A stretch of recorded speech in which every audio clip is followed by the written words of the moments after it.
This is the first lesson on DC circuits, and I want to give you a second to copy this down in your notebook, and then I'm going to go over it.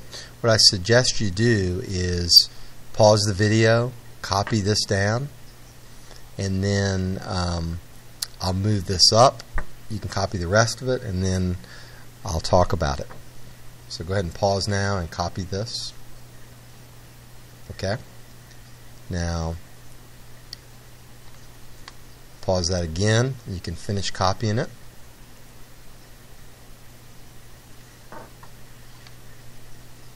Now let's go over what's contained in the notes. We've been dealing with charge and charge moving in electric fields and the energy that is stored by putting a charge at a certain position in an electric field, the work done moving the charge to the field, and then the storage of that energy. Now we're going to deal with charges moving through circuits.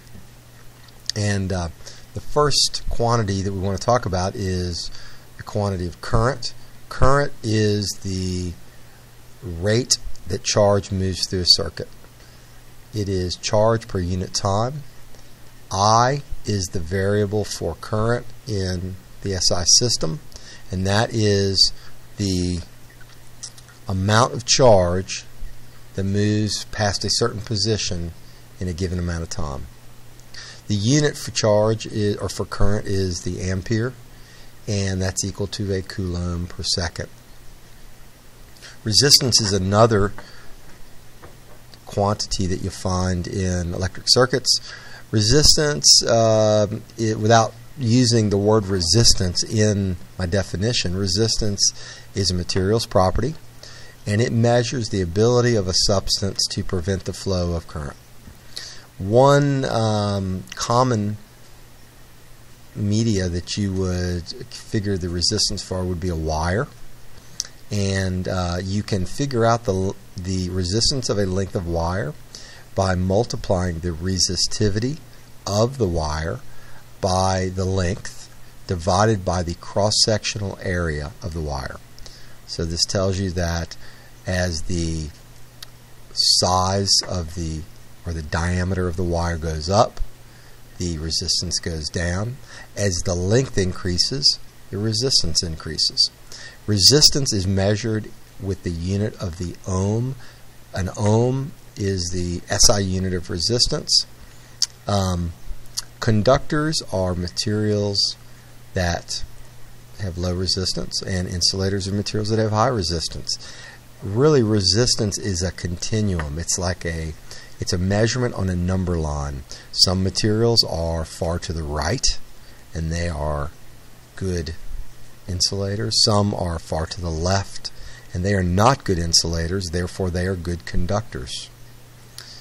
But all materials fit somewhere on that continuum, and they could be maybe not so good an insulator, not so good a conductor. They could be kind of right in the middle, or they could be, on the edges of that continuum.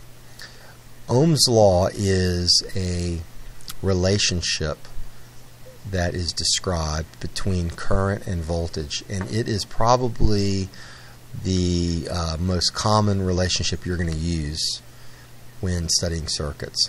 And it tells us that as the voltage goes up for a given resistance, the current passing through the resistor also goes up. And it tells us that as resistance changes and voltage stays the same across a given circuit, the current goes down. And you can describe that with a voltage versus current graph, where voltage is the domain and current is the range. Voltage is the independent variable and current is the dependent variable. The slope of that graph of an ohmic element would be the reciprocal of the resistance. So M would be equal to 1 over R. Not all elements in circuits obey Ohm's law, but most of the ones we're going to study do. Okay, I want to flip over to the left-hand side, and you can draw this little diagram of some men and women skiing down a mountain. Also, there's a lift, and there's a guy or girl that's being lifted up to the top of the mountain. This is an analogy that I ran across that I really like, and it describes the relationship between current and resistance and voltage. And it is just an analogy, but it fits pretty well. Probably last year I talked to you about the analogy of water in a water tower running down to the ground through pipes. So this time I want to give you a little bit different analogy. Here we have a mountain ski resort, and there's 3 different runs, and these masses, these people that have mass, are being raised up by this machine, this generator, which lifts them up to the top of the mountain, giving their mass gravitational potential energy. We're literally storing energy in the gravitational field by lifting masses. These masses can then move down the mountain, and as they move down the mountain they lose potential energy. Now, the person that is all the way on the left is going down a really steep slope, and they probably build up a lot of velocity. Their potential energy is being converted into kinetic energy. Because they're moving so fast, a lot of skiers can go down the mountain one right after the other because the ones in front are getting out of the way, so the ones in the back can move through. And so a lot of people can, and mass can, move down the mountain in this slope. This slope is less steep than the first slope, and it also has an element, a mogul, in the way, which slows down this person. This person starts moving down the mountain quickly and then hits this mogul and slows down. So less people per given amount of time, less mass per given amount of time, can move down the mountain in this particular configuration. Then in this one we have less steep even than the second one, and we have another little mogul here, another element. And so this pathway is even slower. Less people than even the second one can move down this one per given amount of time, because the mountain itself is resisting the person moving down the mountain. You know, ultimately, the ultimate resistance would be that you'd have a flat slope that wouldn't go down the mountain at all, and people wouldn't go down. In this case, you go down even slower, and you have this little element that slows the current or the person down. So this is an analogy to an electric circuit. In electric circuits, instead of a lift, we have maybe a generator that charges the battery. What it does is it moves charges from low potential, down here at the negative sign, to high potential, and it gives these charges energy, or it stores energy in the position of the charges in the electric field of the battery. And this is potential energy per unit charge, which is voltage. So this battery has a voltage difference between the terminals. The negative side is considered the low voltage side. We say that it's ground or 0 volts most of the time. And then the positive side is the high voltage side of the battery. And there are other storage elements that do this too. Capacitors can store energy just like a battery can in an electric field.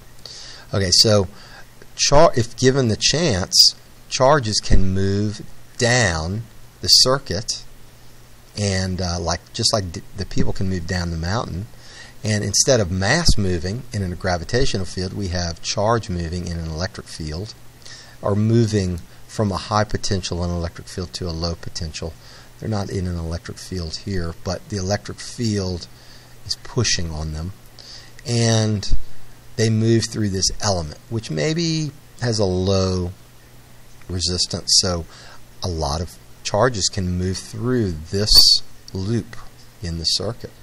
Some of the charges, though, go past this position and they move through this second element. It's like a different pathway on the mountain, and maybe this is a little bit higher resistance. Notice also this element, it's just a resistor. Maybe it heats up and it gives off its energy in the form of heat. This one gives off heat and light. It's a light bulb. And so the energy per unit charge is given off through light and heat. And then here we have an even bigger array of resistors. Maybe this is an even greater resistance, similar to our third run on our mountain. And so even less charge can move through this because it has a greater resistance. So we have 3 different runs off the same battery mountain, and we have different amounts of charge that can go through each of the runs based on the amount of resistance. Also, just like on the mountain, the charges move from high potential to low potential. Enough charges get pushed through these separate resistances that all of the energy per unit charge is used up traveling through the circuit. So when you get down to the bottom, you have 0 potential energy per unit charge left over.